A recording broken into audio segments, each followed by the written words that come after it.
by Lynn Thompson. Ruth Fielding at Briarwood Hall, or Solving the Campus Mystery by Alice B. Emerson. Chapter 21. On the Ice. If Ruth Fielding's eyes were a bit red when the wagonette finally came to the landing, nobody would have suspected her of crying, least of all Tom Cameron, for she jumped down with a glad cry when she saw him, and dropped her skates and shook both his hands in a most cordial greeting. "Helen hinted you might be here, Tom, but I could hardly believe it," she said. "We want to hurry and catch up with them," he said. Some of the girls were already on the ice.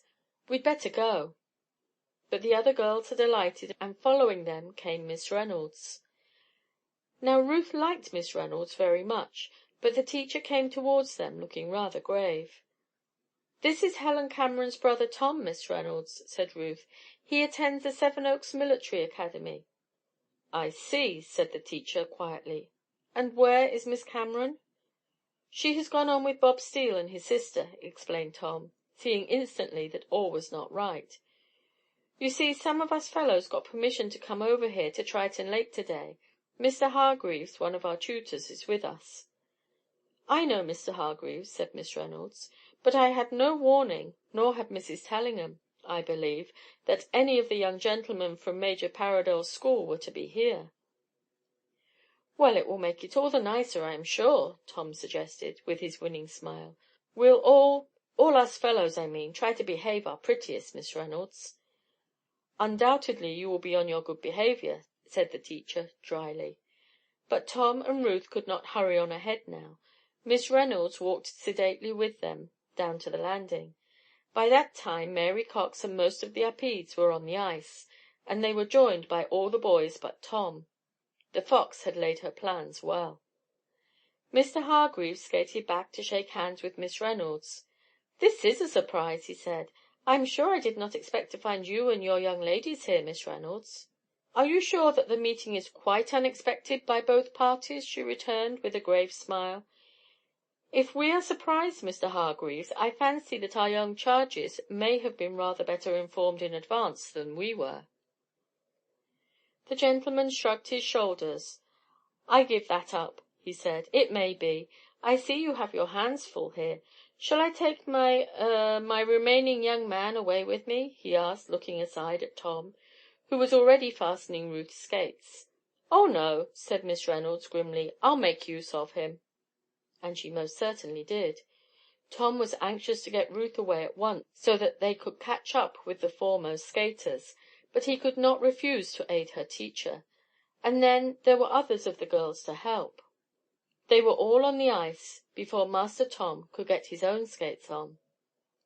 Then there was a basket to carry, and of course Tom could not see the teacher or one of the girls carry it. He took it manfully. Then Miss Reynolds gave Ruth her hand and skated with her, and Master Tom was fain to skate upon Ruth's other hand. And so they went on slowly, while the lively crowd ahead drew farther and farther away. It was not an unpleasant journey out across the smooth lake, however, and perhaps the party who had but one boy for escort had just as pleasant a time in many respects as those in advance. Ruth made her friend acquainted with all the Sweetbriars who were present, and whispered to him how he had really named the new Briarwood Society. That vastly tickled Tom, and he made himself just as agreeable to the girls as he knew how. Miss Reynolds was no wet blanket on the fun, either, and she was as good a skater as Tom himself. Ruth had improved greatly, and before they reached the frost-bound Minnetonka the teacher relieved Tom of his basket and told him to give the girl from the Red Mill a lesson in skating with a partner, practice which she sorely needed. It was spirited indeed to fly over the ice, guided by Tom's sure foot and hand. They described a great curve and came back to Miss Reynolds and the other girls, who progressed more sedately.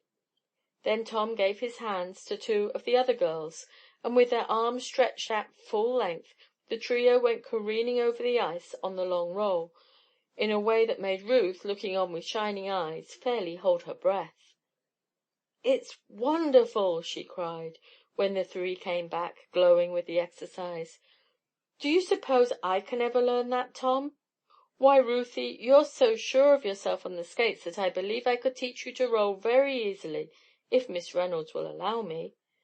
"Go on, Master Tom," the teacher said, laughing, "but don't go too far away. We are nearing the boat now." The first party that had struck out from the shore had all arrived at the ice-bound Minnetonka now, and many of them were skating in couples thereabout. At the stern of the steamboat was an open place in the ice, for Ruth and Tom could see the water sparkling. There was little wind, but it was keen. The sun was quite warm, and the exercise kept the skaters from feeling the cold. "Hello!" exclaimed Tom to Ruth, as they began to get into good stroke, for the girl was an apt pupil.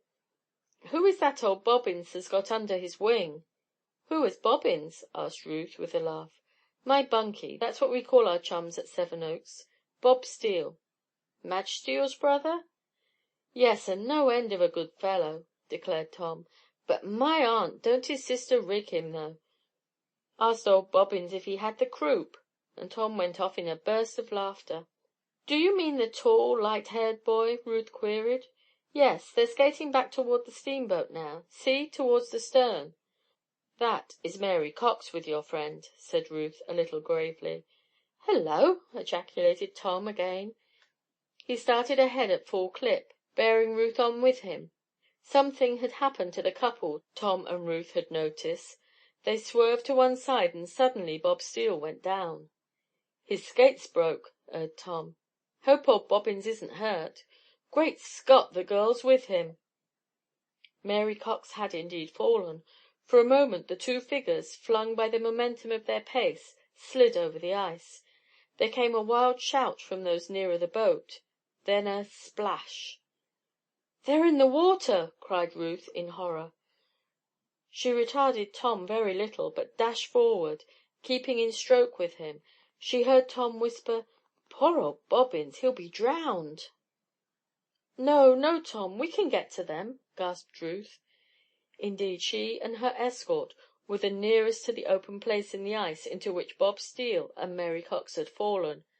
If anybody in sight could help the victims of the accident, Tom and Ruth could. Chapter 22